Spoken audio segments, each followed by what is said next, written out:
Magandang umaga sa inyong lahat or good morning to all of you. Ngayon, ang share ko naman or before I go on or punta na ako sa bonsai ko para share sa inyo. Ang share ko naman ngayon sa inyo is itong aking or mga ornamental plant ng tanim ng or hilig ng aking asawa. So this ornamental plant is ipakita ko after. This ornamental plant is nabili ng asawa ko. It's 350 pesos doon sa Valencia.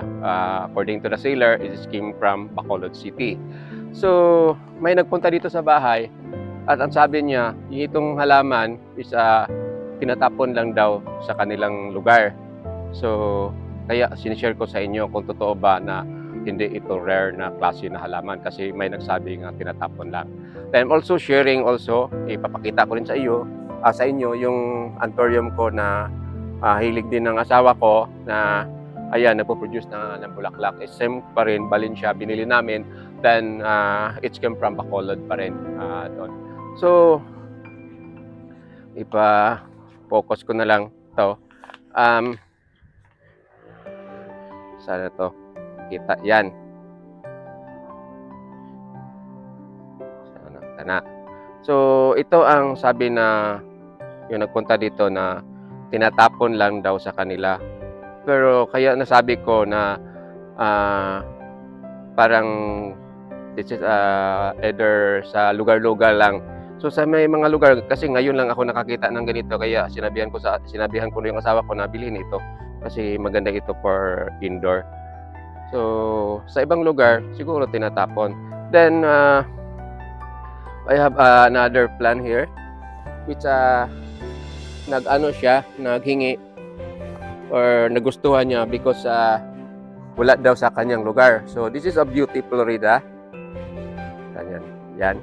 It is a beauty Florida plant. Then, it is very common na dito sa aming lugar.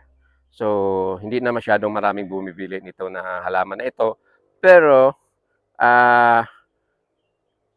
maganda siyang pagkaklase ng halaman although hindi na masyadong rare. Sa magandang lugar para makita ninyo masyado itong klase ng halaman na yung sinasabi nila na tinatapon lang daw sa kanilang lugar.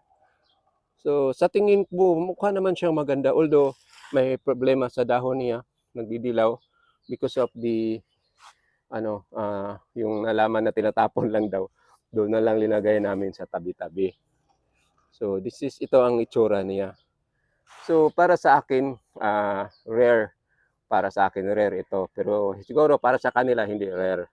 Then, kukunin ko naman yun sa Beauty Florida. Pakita ko sa inyo. So, ito ang Beauty Florida. So, sa kanilang lugar is hindi pa siya masyado nakakita ng ganito. So, as according to him na rare daw ito sa kanila. Pero dito sa aming lugar is common ito. In fact, kaunti na lang bumibili ng ganito. Pero maganda itong klase na halaman for indoor. So, that is the Beauty Florida. So, dito sa lugar namin or sa bahay namin, ang daming mga klase-klase ng mga halaman na mga wild, may mga hanging plant. So, ito pa Hindi ko alam anong klaseng damo ito. So, ngayon, punta naman tayo yung may pakilala ko sa iyo na isang pungapong. So, ito na siya. Akala ko mamatay na ito. This is a pungapong. In fact, sa ibang bansa, this is very rare. And ang pangalan dito sa aming lugar is igaw. So, ang bulaklak nito is parang maroon, at saka sobrang laki. Tapos is kung malata na siya, is amoy hindi maganda, bawang tae. So kaya ang unod nito is makain sa yung ibang lugar, kinakain nila like Vietnam or Thailand ba yata yun. So dito sa Pilipinas, ang dahon nito is gilalog ra og baboy, pinaano nila sa baboy. So this is at least may nabubuhay ko pa ng ganito dito sa bahay. So nakuha ko ito doon sa lupain namin doon sa kabilang pikas or other side. So this is the pungapong. Then may puntahan naman tayo na isa din sa mga sabi nila rare pero it's already common also in our place. Now, parang dwarf na snake plant. So may iba itong ngalan, siguro pamilya ng snake plant or this is snake plant or dwarf. So itong halaman na ito is nabili ko ito is a long time ago na. So maganda siya for indoor. Kaya yan, it's kung sa personal sobrang ganda niya tingnan. This one, this is a dwarf, parang dwarf na snake plant. Hindi katulad itong isa dito sa kabila. So before I bought this one, 500 pesos yung isang piraso. Pero ngayon, wala nang bumibili nito kaya nagdamog na ni diri sa kadaghan. In fact, i-revive ko na lang para for decoration purposes. Then ngayon, punta naman tayo sa kung saan yung bonsai materials ko na tatrabahoin ko ngayon. So, in fact, dito kung makikita ninyo, yan yung garden ko dito is nagkalat.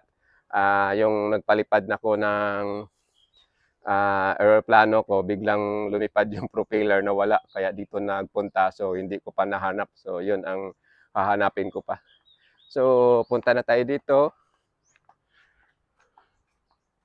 Before we go on with the golden picos, ito ang isa ko din, may podocarpus. So, itong pagbubonsai, hindi basta mas madali o dali mahuman. So, this is my podocarpus. Ang gawin ko dito is gugupitan ko para mag-multiply yung mga dahon or dumami yung mga sanga. Then, this is it na. So, this is the golden picos. Yun ang isi-share ko. Itong sa ilalim, linagyan ko ng lupa. Tapos lagyan ko ng bote ng coke para mag-produce ng ugat. Tapos maging malaki yung punuan niya kasi naratin yung punuan. So, hindi pangit tingnan. So, yun ang isi-share ko sa iyo. Tapos tanggalan ko lahat yung mga dahon yan. So, proceed na tayo. Dalhin ko na doon sa table. So, before we proceed pala doon sa kabila, ay nahirapan ako dito sa paglapit. So, ito ang anthurium na nagustuhan ko because tignan mo yung color ng focus ko. Yan. Tingnan mo yung kulay ng bulaklak. Guwapo, di ba? Then, dito sa kabila, ito ang bagong bukad. Then, ang luma. Yan. Then, dito sa kabila, may bulaklak na anthurium na green. Yan. Pero hindi na green, puti yan. Bago puti, din tapos mag-change to green. And the other one here, that is pink. Hirapan ako maglapit dahil iba na ang kulay niya. Yan. So, that is my collection. Then, dito sa baba, yung nag-ulan. Yan. Yung nag-ulan, hindi ako nakatapos pag-repat itong mga red anthurium na dwarf. Yan. So, let's go. Proceed na tayo doon sa bonsai. So, ito na yung golden picos ko. So, hindi ako makapaghintay. May nakikita na kasi akong ugat dito. This is si coke. Binalot ko ng coke, lagyan ko ng lupa sa loob para tapos ipalutan ako sa ilalom para mag-ugat siya. Para yung ugat lumaki. So, maganda tignan, maraming ugat dito sa baba. Kasi pangit tignan ito sa baba eh. So, sobrang tanda na ito. So, but before we continue to work on this one, isi-share ko muna sa inyo yung mga halaman ko or mga bonsai materials ko nandun sa shade area. So, pwede na siguro ipalabas yun kasi wala mang reaction. It's normal kasi the whole almost 1 week na laging may ulan na pabugso-bugso dito sa aming lugar. Tsaka ipapakita ko din sa inyo yung mga ginagamit ko na mga gadgets, yung mga pad ko sa paggawa ng video. Kasi ako lang mag-isa, so lipat-lipat. So, before tapos punta tayo, pakita ko na naman sa inyo. O i-share ko yung yung mga bonsai materials ko nga nandun sa shade area. So, tanggalin ko muna itong camera. So, ito ang nakikita ko na sa inyo. So, that is my tripod. So, sira na. Yan. So, yung bago ko lang na order sa Shopee, naguba na. Hindi na na-function. So, ito ang mga ginagamit ko. Yan, monopod. Yun, saka Mosa Mini MX. Yung Mosa Mini MX, ang hirap gamitin. So, dito yung ko pa. So, ito yung mga tinatanggalan ko ng gamot, riniripat ko. So, it's look healthy. Walang reaction. And also the wild demon here. Yan. So, yan. So, pwede na ito ilipat doon sa mainit or exposed to the sunlight. So, ito ang ginagawa ko araw-araw. Bonsai or ornamental plant. Buti na lang yung asawa ko nandun sa kabila naglilinis. Tinulungan ako na linisan itong kapaligiran ng aming paligid. Kasi grabe na ang damong tumutubo habang ano ang ulan. So makita na natin ito kung ano mangyari. Tanggalin ko na itong ano. Yan. Yan. Tapos scrape natin yung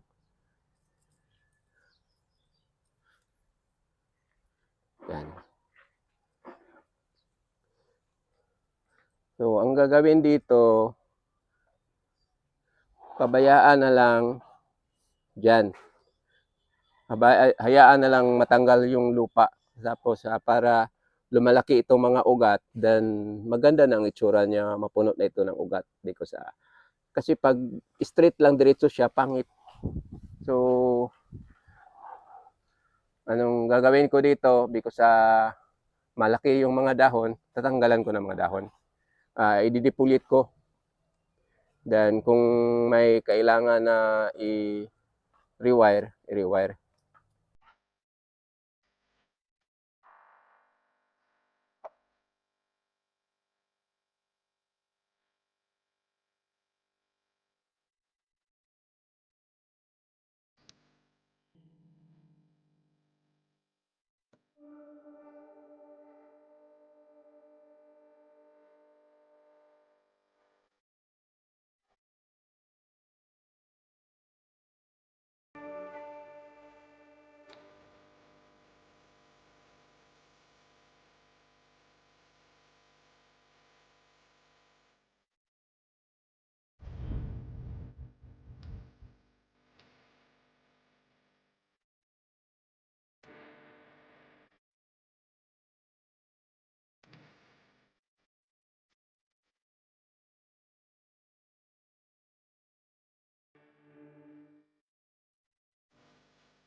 So, ito na yung golden ficus ko na tinanggal ko yung cover. So, may marami na siyang root dito. So, hayaan ko na siyang lumaki. Lagi lang itong babasahin ng tubig para maging malaki ng root. So, ang mangyari nito, pumapal itong iyang parang base dito, punuan. So, maganda na siyang tingnan. So, this is now the golden ficus. Then, hindi ko tinanggalan lahat ng dahon para sure na hindi siya mamamatay. Baka mamamatay. So, this is, ito lang ang masishare ko for this morning. It's almost 11 o'clock. Umaambon na naman. Siguro mamayang hapon o ulan naman ito. So, once again, ito lang masishare ko with my golden ficus na linagyan ko ng cover na plastic dito para mag-produce ng mga roots. Then, tinanggal ko na para hayaan nang lumalaki yung mga roots. Saka, tinanggalan ko ng kaunting dahon. Hindi ko inubos lahat para naman sure na hindi siya mamamatay. Dahil sa laging tinatanggalan dahon yung mga bonsai natin or mga materials natin, minsan magtatampo, mamamatay yan. So, ito lang masashare ko for this morning. Once again, magandang umaga sa inyong lahat. God bless you all. Have a nice day. Bye-bye.